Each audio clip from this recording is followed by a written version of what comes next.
Muy bien, Luis. Ahí estamos. Bien. Entonces, miren ustedes, con estos pocos detalles que di, que podría poner algunos más, pero se nos iría ya toda la noche con esto solo. Pero los que ustedes van viendo, ¿cuántos elementos hay la persona que quiere reflexionar sobre esto? ¿Cuántos hilos que tiene a distintos lugares del Antiguo Testamento? Esa boda que no es otra cosa que la alianza con Dios, que los profetas la presentan no como una alianza de carácter jurídico solamente o pesada o obligatoria, sino una cosa festiva, como es una boda, una alianza por amor, una alianza con una fiesta. La alianza presentada de esta manera y como allí aparece Jesús. Y Él es el que aporta ese elemento que es el vino, que hace la familiaridad, la alegría. Y todo eso sucede con una referencia al tercer día, el día de la Pascua.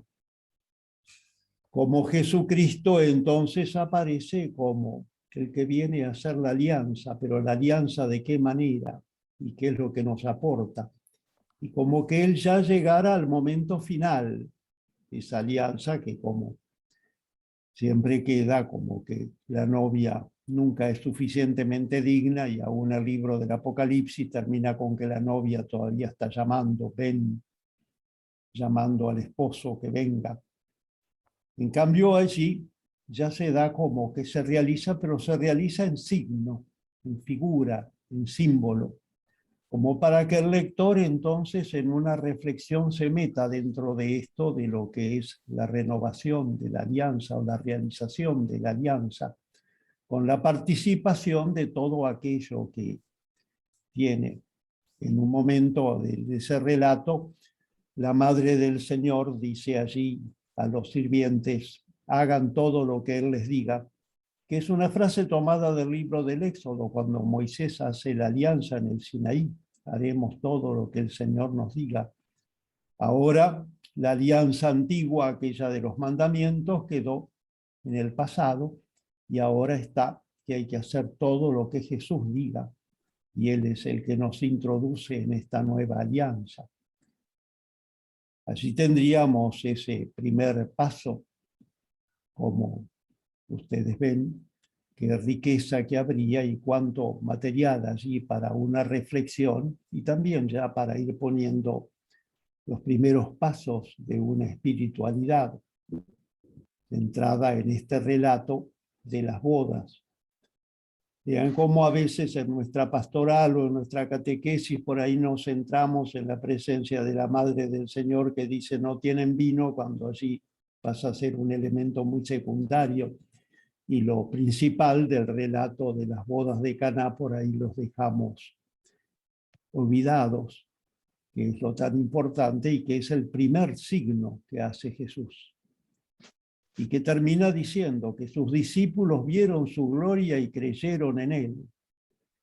Los que lo vieron, pero lo vieron de qué manera, lo vieron en profundidad, no vieron solamente la apariencia exterior de este acto, sino que profundizaron y por eso creyeron en él. Creer quién es Jesús.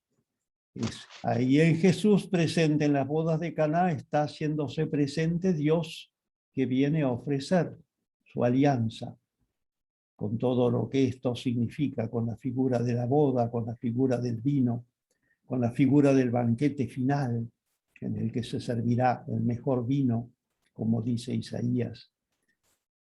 Así que ya tendríamos aquí un elemento interesante. Podríamos pasar a otro en el capítulo 6, cuando está el signo de la multiplicación de los panes. Y lo de la multiplicación pasa a un segundo plano, lo importante ahí va a ser el pan. Y que también al final se dice que los que estaban allí cuando vieron el signo que él había realizado, quisieron tomarlo por la fuerza para hacerlo rey. Si ustedes van al comienzo del capítulo 6, donde se dice esto, que Jesús atravesó el mar, que iba seguido de una gran multitud de la gente que veía los signos que él hacía. También todo esto tiene una cierta resonancia. Dice ahí en el versículo 4 que estaba cerca la Pascua. Y ya al pensar en la Pascua y en alguien que cruza el mar y que va seguido de una multitud que ve los signos que él hace, ya inmediatamente pensamos en el Éxodo. Moisés llevando a la multitud que se va con él y que atraviesan el mar. Y cuando llegan a la otra orilla, allí se dice que Moisés después subió al monte Sinaí y ahí se realizó la alianza. Y también acá se dice que Jesús subió a la montaña cuando llegó al otro lado. Y ahí está un diálogo donde se habla de dónde sacamos panes para toda esta gente. Un diálogo que se ve que reproduce una página del capítulo 11 del libro de los Números, donde también Moisés se queja delante de Dios donde va a sacar comida para toda esta gente que está con él en el desierto. De manera que los temas de Moisés, del desierto, del Éxodo, están aquí presentes con la figura de la Pascua que está detrás. Todos elementos que también se van anudando en este relato y que entonces nos hacen pensar en otras cosas nuevas de cómo, qué es lo que está revelando Jesús aquí. Y Jesús va a multiplicar el pan. Los hace sentar a todos y luego entrega allí los panes y todos comen y quedan saciados. Y con esto después dará lugar al discurso que viene inmediatamente después, en el capítulo 6, donde Jesús se presenta como que yo soy el pan de vida. Atención, la palabra vida. Yo soy el pan de vida. Porque, ¿qué significa el pan? Ya ustedes utilizan, es un término que se utiliza también entre nosotros, no solamente esta sustancia que se compra en la panadería, sino que con la palabra pan estamos mencionando a todo lo que necesitamos para vivir. Se gana el pan, no le alcanza para el pan, y es todo lo que necesita para vivir: casa, comida, el vestido, las cosas hasta la expansión que tenga durante el tiempo de esos días, todo aquello que está representado por el pan, lo necesario para la vida. Y en este caso es el pan de la vida, pero de la vida de Dios. Y Jesús se presenta como el pan de Dios. De tal manera que Él entonces invitará a todos a reflexionar sobre esto, como cada uno de nosotros, teniendo un pan sobre la mesa, mirar ese pan y reflexionar qué vemos a través de este pan, que es el mismo Jesucristo. Y que Él se presenta en primer lugar como un pan para la fe. El que come de este pan vivirá eternamente. El que cree en mí, siempre se refiere al pan como la fe. Observen que entonces Jesús como pan, pero pan para la fe. Creer en Cristo es como comer un pan que nos transmite su vida y nos va transformando en lo que Él es. Y que nos abre a todas estas dimensiones de lo que es vida, conocimiento, amor, realización, todo aquello que mencionaba al principio, el pan de vida, y que tiene allí su referencia a la vida eterna, a la vida de Dios, lo que es vida en Dios, porque al final de cuentas el único que vive es Dios. Nosotros tenemos apenas un poquito de cada cosa de la vida, pero el que vive plenamente y vive para siempre y en el grado infinito es Dios. Y a esa vida se refiere Jesús, que se ofrece como pan para quienes van a llevar una vida diferente que va a terminar con la contemplación divina al final, siendo todos semejantes a Dios. Y luego, en un segundo momento de ese discurso, Jesús va a cambiar la imagen del pan porque dirá que el pan que yo les daré es mi carne para la vida del mundo. La figura que podría reproducir aquí esta imagen, esa frase, sería el equivalente de la frase que encontramos en los otros evangelios. Este es el cuerpo que se entrega por ustedes. Y aquí se diría la carne. Mira más a lo que es la humanidad de Jesús. Pero que cuando habla de esto, habla de el Hijo del Hombre. Una figura que viene del uso judío cuando usan esta expresión. La expresión el Hijo del Hombre puede tener distintos valores según el contexto en que está colocada, porque se lo usa muchas veces con una referencia al libro de Daniel, donde Daniel, contemplando en una visión, ve a los reinos de la tierra con figuras de animales espantosos, y después que todos esos animales son arrojados al abismo, viene una figura como de hijo de hombre, es decir, como de un ser humano. Hijo de hombre significaría eso, un ser humano. Pero en este caso de Daniel se refiere al reino final, al reino de Dios. Pero sin embargo aparece después en los evangelios como que Jesús la ha utilizado refiriéndola a su propia persona, con las mismas palabras de Daniel, el Hijo del Hombre viniendo sobre las nubes del cielo, como dice Daniel, pero ya no el reino, sino aquí concretamente la figura de Jesús. La expresión Hijo de Hombre, les decía, puede tener distintos valores porque también se puede utilizar en el arameo, sobre todo, para decir yo. En vez de decir yo, se dice Hijo del Hombre cuando tiene esta característica de que es algo que se refiere a mí y que puede ser aplicado con respecto a cualquier persona. Entonces, puede tener este sentido. Pero aquí cuando se usa en Juan, siempre se refiere a esa venida de Cristo glorioso, el Cristo glorioso después de la Pascua. A este se le llama el Hijo del Hombre. Y entonces la carne y la sangre que bebemos, la carne que comemos y la sangre que bebemos, como se dice en la segunda parte del discurso de Jesús, es la carne y la sangre del Hijo del Hombre, del Cristo ya glorioso, del Cristo que ya no puede sufrir, que ya no puede morir, que ya no puede sangrar. Es el que está a la derecha del Padre, a este se refiere. Y esta es la carne y la sangre que nosotros podemos comer y que nos transforma en lo que Él es.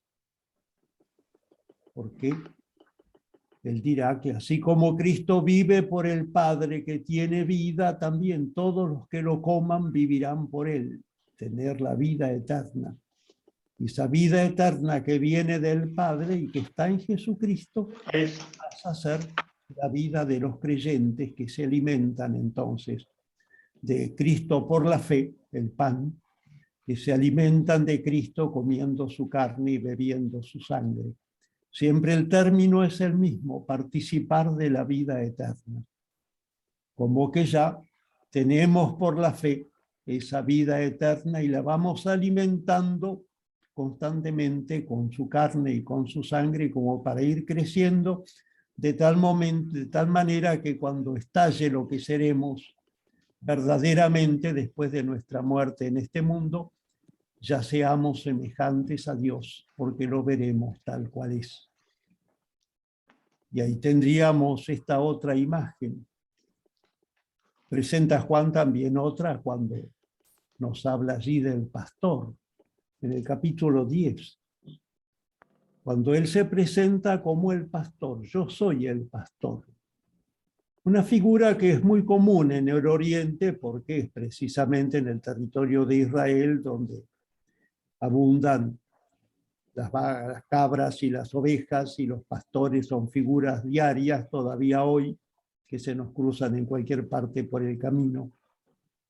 El pastor que no tiene nada de esa figura romántica que a veces aparece en los cuadritos, sino que el pastor es una figura bastante ruda porque es alguien que tiene que estar con el rebaño día y noche, caminando kilómetros todos los días, permaneciendo semanas o meses lejos de su casa, llevando a los animales por lugares por donde pueden encontrar agua o pueden encontrar pasto, que tienen que estar vigilando constantemente por los ladrones, por las fieras, porque las cabras o las ovejas no se le vayan a caer en un precipicio.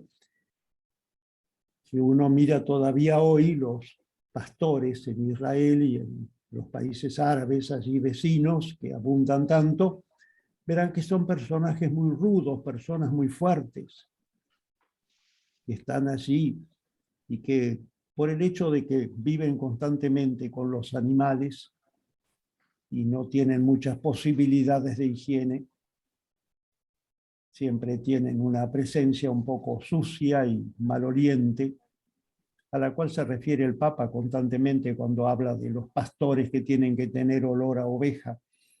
Eso lo experimenta cualquiera cuando se encuentra con pastores en el territorio de Israel o en el territorio árabe de los pueblos vecinos a Israel.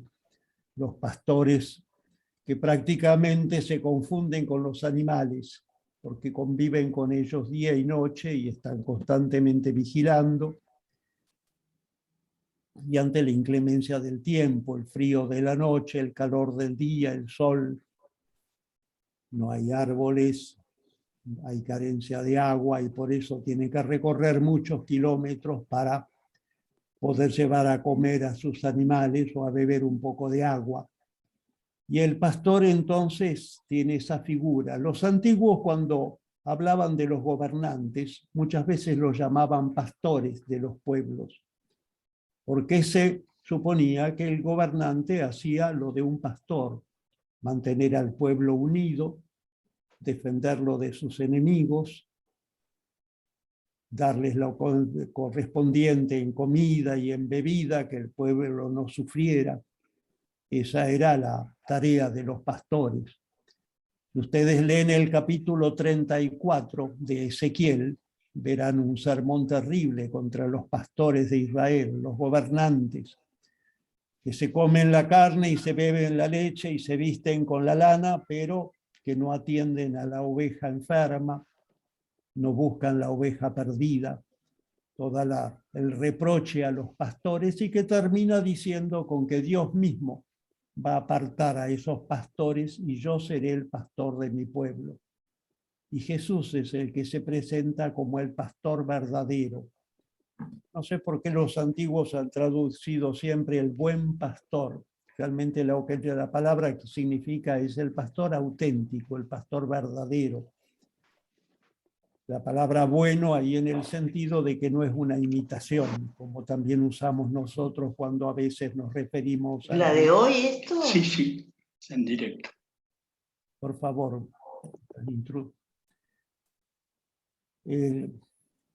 estaba diciendo que como cuando compramos algún objeto que decimos que no es algo imitación, que no, decimos que es verdadero, y por ahí también usamos la palabra este es bueno. Es bueno porque es verdadero, es auténtico, va a durar mucho tiempo. En cambio, cualquier imitación se va a romper el día de mañana. Y el pastor auténtico, entonces, allí en Ezequiel, en el capítulo 10 de Juan, el pastor verdadero se lo compara con el que cuida las ovejas por un sueldo, pero tratará de ganar, disparará si viene una fiera porque preferirá salvar su vida, En cambio, el pastor verdadero es el que enfrenta a la fiera y lucha con ella y hasta entrega su vida para salvar las ovejas de las fieras o de los ladrones. Uno también podría pensar en todas las formas que Jesucristo se presenta como pastor y ahí nos está revelando al Dios que es pastor. ¿Por qué? Porque nos cuida, nos alimenta, porque de todas maneras cumple aquello que se espera de un pastor y que da la vida por todos los creyentes, por todos los que son parte de su cuerpo. Entonces, tenemos otra imagen que nos está hablando, cómo se nos revela Dios. Dios se nos revela en Jesucristo como pastor. Y es como para seguir con la imagen del pastor y seguir reflexionando. Y ya ven, como les decía al principio, cada día que pasa podemos colocarlo en un marco diferente, según las experiencias que tenemos ese día, y encontraremos nuevas riquezas para hablar de este pastor. ¿Quién es el pastor de nuestro pueblo? ¿Quién es el pastor de mi propia vida? ¿Quién es mi propio pastor? El que da la vida por las ovejas, el que me cuida, el que me mantiene unido, que me da el alimento que yo necesito para llegar a la vida eterna. Recuerden que recién les decía que en ese capítulo es donde Juan introduce aquella frase de Jesús: yo he venido para que tengan vida y la tengan en abundancia. Jesucristo como pastor, que ese sería el término de su misión en este mundo. Él viene para que tengamos vida, y esta vida que siempre se refiere a la vida divina, a la vida de Dios, que sería lo que Él nos viene a traer. En el capítulo 9 tenemos ese largo relato del ciego de nacimiento, la imagen de la luz. Jesús se va a revelar como la luz del mundo. Ahí a veces tenemos que luchar contra ciertas concepciones porque hemos heredado lo de la luz, más bien de la figura de los griegos, referida a la luz, al conocimiento, a la sabiduría. Y si ustedes ven, mucha gente piensa siempre en eso, la luz como sabiduría. En cambio, en el mundo judío y en el mundo de la Biblia, la luz es imagen de la vida, la luz de la vida, porque la tiniebla es la luz propia del sepulcro, del ataúd, donde hay perpetua oscuridad. En cambio, donde hay luz, hay movimiento, hay color. Ahí se percibe la alegría, no hay peligros, donde hay luz. Y Jesús se revela como la luz. Yo soy la luz del mundo. Allí en ese contexto del capítulo 9, y por eso encontramos el signo es el del ciego de nacimiento, que se lava los ojos en una fuente que tiene un nombre que suena parecido a enviado. Jesucristo es el enviado, y él cuando se lava los ojos allí comienza a ver, adquiere la vida. Él está en la tiniebla perpetua porque es ciego de nacimiento, pero al lavarse los ojos en el enviado, él entra en la luz. Que todo este relato del capítulo 9 de Juan es una obra maestra de la literatura, cómo se va desarrollando todo el diálogo con los fariseos, por una parte, que primero niegan que haya habido un milagro, que le reprochan a Jesús porque hizo eso en día sábado, y poco a poco al final terminan expulsando al ciego, como son expulsados los cristianos de la sinagoga en la época de Juan. En ese momento es que tiene lugar este triste acontecimiento, la separación de la comunidad judía. Y como el ciego, que al principio ni siquiera sabe quién es Jesús, el ciego va diciendo siempre: yo no sé quién es Jesús, quién es el que lo salvó, quién es el que le dio la luz. Y en cambio los fariseos, que cada vez que hablan dicen: nosotros sabemos.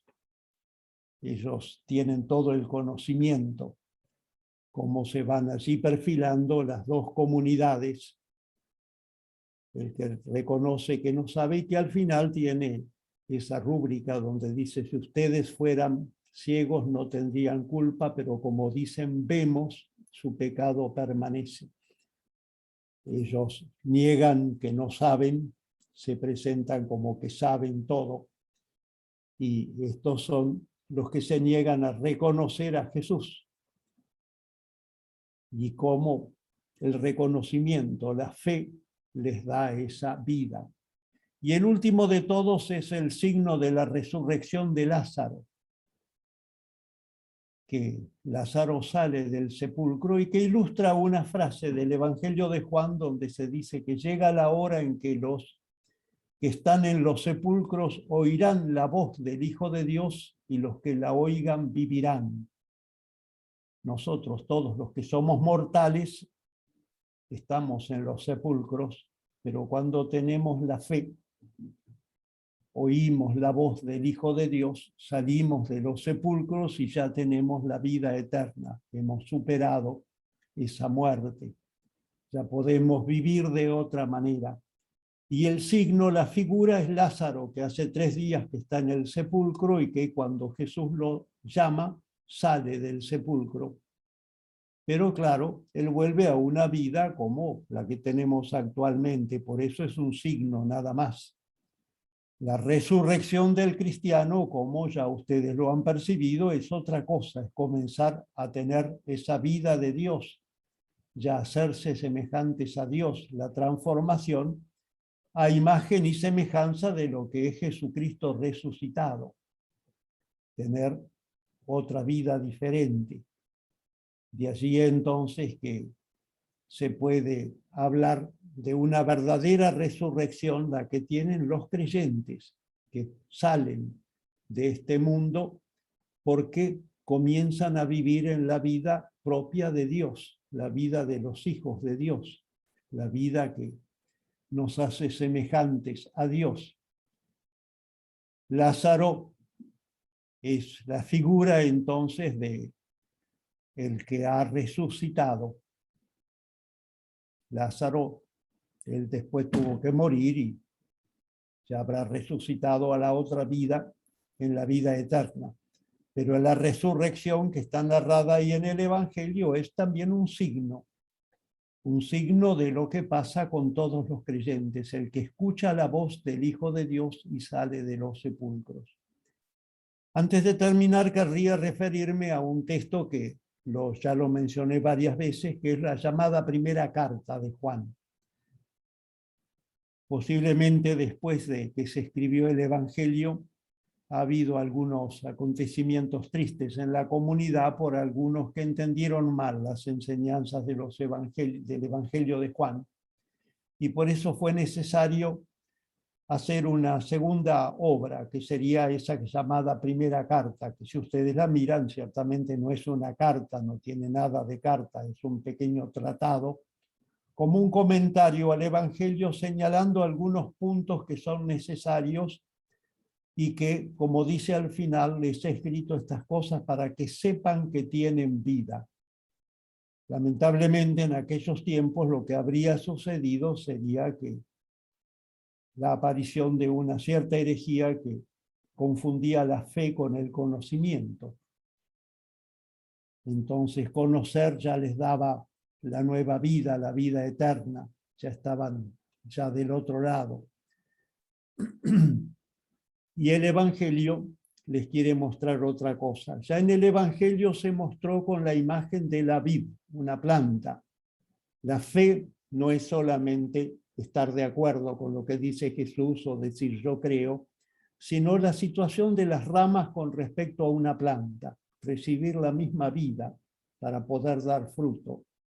La fe es hacerse una sola cosa con Cristo y por eso tener la condición de hijos de Dios. Al ser una sola cosa con Cristo, por eso se tiene la vida eterna. Sería muy interesante desarrollar el tema del Espíritu Santo, que Juan lo llama el Paráclito, el que es llamado para estar al lado, el que conduce al cristiano durante toda la vida y lo va llevando hacia la verdad completa. Todo esta tarea, y que en la primera carta de Juan se la ve con el hecho de cómo se debe vivir. El que sabemos que Cristo murió por los demás, también nosotros debemos dar la vida por los hermanos. Esa comparación constante con lo que sucede en Cristo y que tiene que suceder en cada cristiano, desde el momento que por la fe llegamos a ser como las ramas de una planta con respecto a la planta, una sola realidad con él, hacer una sola cosa, y de esa manera poder dar fruto. La primera carta de Juan nos lleva entonces a esa situación, cómo se tiene que desarrollar contra la idea de los que piensan que tener fe es solamente saber las cosas referentes a Cristo. El Evangelio de Juan nos mostrará que es tener la misma vida y por lo tanto vivir como él vivió. Y que esta es la espiritualidad juánica, entonces resumida en pocas palabras. El que cree tiene que vivir como él vivió, y eso lo dice en la primera carta también, sin ir viendo qué es lo que él hizo, y un ejemplo bien claro lo ponen a aquello de que si él dio la vida por los demás, también nosotros tenemos que dar la vida por los demás, porque por la fe somos una sola cosa con Cristo. Y la vida de él es la vida del cristiano, y esa es la espiritualidad juánica. La vida llevada ya desde este momento, como en la primera carta les he escrito esto para que sepan que ustedes tienen vida, que la vida eterna no es una promesa para el futuro, sino una realidad que ya comienza a realizarse en cada uno de los creyentes desde el momento que acepta a Jesús. En el Evangelio se aclara aquello de que en las otras formas en que se presenta en los demás libros del Nuevo Testamento, tendríamos un juicio final al futuro, en el futuro, y una condenación eterna después, o una gloria. En cambio, el Evangelio de Juan, allí en el capítulo 3, van a encontrar aquello de que en esto consiste el juicio, en que la luz vino a este mundo y los hombres prefirieron más las tinieblas que la luz. Fíjense que habla del juicio ya como cosa pasada, y la condenación como cosa ya pasada, y la vida eterna como cosa que se está realizando ahora. Ya todo aquello que en los demás evangelios uno lo encontraría con ese lenguaje en cierta medida mitológico de un juicio al estilo de los tribunales en el último día ya. El Evangelio de Juan lo transfiere a una figura más existencial. En este momento, cuando se me presenta Jesucristo, ahí se realiza el juicio, porque yo me pongo de un lado o del otro. Si me pongo del lado de Cristo, ya estoy en la vida eterna. Si rechazo a Cristo, ya estoy en la condenación definitiva. Todo se realiza en este momento y eso es lo que configura una manera diferente de vivir. En esto insisto, por el hecho de lo que significa la espiritualidad juánica. La espiritualidad es todo este camino para vivir como Cristo ha vivido y tener su misma vida para poder participar entonces de esa vida eterna desde ahora y poder desembocar después en la contemplación de Dios cuando lo veremos tal cual es, y en aquello que les decía ya al principio, tan sorprendente, seremos semejantes a Él, cómo se cambiará toda nuestra existencia, porque al darnos la posibilidad de ver a Dios, nuestra misma naturaleza humana será elevada a otra dimensión, donde ya nos pareceremos a Dios, para poder contemplar a Dios, cosa que según la naturaleza humana que tenemos ahora, eso es totalmente imposible. A Dios nadie lo vio jamás. Ya hemos transcurrido varios minutos, creo que quedan muy pocos. Le dejaría entonces a Silvia aquí para ver si hay algunas preguntas. Y si ¿Cómo no? Sí. Sí, cómo no. No sé si hay alguna pregunta que quieran hacer por chat o levantan la mano. Nos quedan 4 minutos nada más para que el Zoom se corte. La verdad es que estamos, me parece, todos tan atentos y siguiéndolo y con tanta claridad, es que más que preguntas de mi lado, por ejemplo, estoy dando tiempo al que quiere escribir en el chat, más que preguntas, creo que han quedado tantas puntas para que usted vuelva a darnos otra charla en otro momento.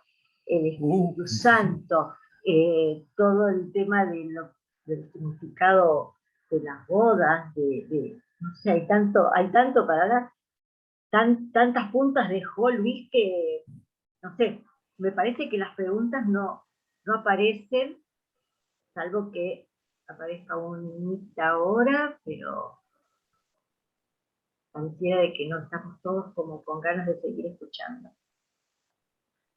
A mí me quedó muy fuerte el tema de yo soy el pan de vida, y que cuando hablamos de en la oración, el pan nuestro de cada día, ¿no? Danos hoy el pan nuestro de cada día. A veces creo, por lo menos a mí me ha pasado, de limitarlo a algo muy físico, y no este sustento que es la vida misma de Jesús en nosotros. Eso me quedó como así, muy fuerte la imagen de el pan nuestro de cada día, ¿no? Digo, lo decimos en la oración y a veces creo que, por lo menos a mí me ha pasado, de no dimensionar exactamente qué es lo que estoy diciendo. Este sustento, de vivir en Jesús porque Jesús vive en mí. Bien. Hay un libro de un tal Rivas sobre el comentario al Padre Nuestro. Sí, lo tengo en mi biblioteca, Luis, lo tengo, está muy bueno. Bueno, me parece... ese problema de cuál es ese pan ya se lo discute desde el tiempo de los santos padres. Te lo voy a no pasar, Miri. Sí, pásatelo, por favor, me encantaría leerlo, sí. Bueno, creo que había aquí alguna persona que levantó la mano. Lo que pasa es que nos queda 1 minuto y moneditas, y no me gustaría que se corte el Zoom y quedemos todos así como en la nada misma, y mucho menos a usted, Luis, que ha tenido la generosidad y la disposición de aceptar estos 2 encuentros, y la verdad tan enriquecedores, con tantas ganas que nos ha quedado a todos, porque bueno, después a mí me llueven los comentarios, ¿no? Por el teléfono, con que qué claridad, cuánto más queremos y demás. Así que, bueno, agradecerle profundamente en nombre de todos los que estamos aquí en el Zoom, y bueno, dejar pendiente una próxima vez que después de manera privada resolveremos cuándo y cómo y el tema, si le parece.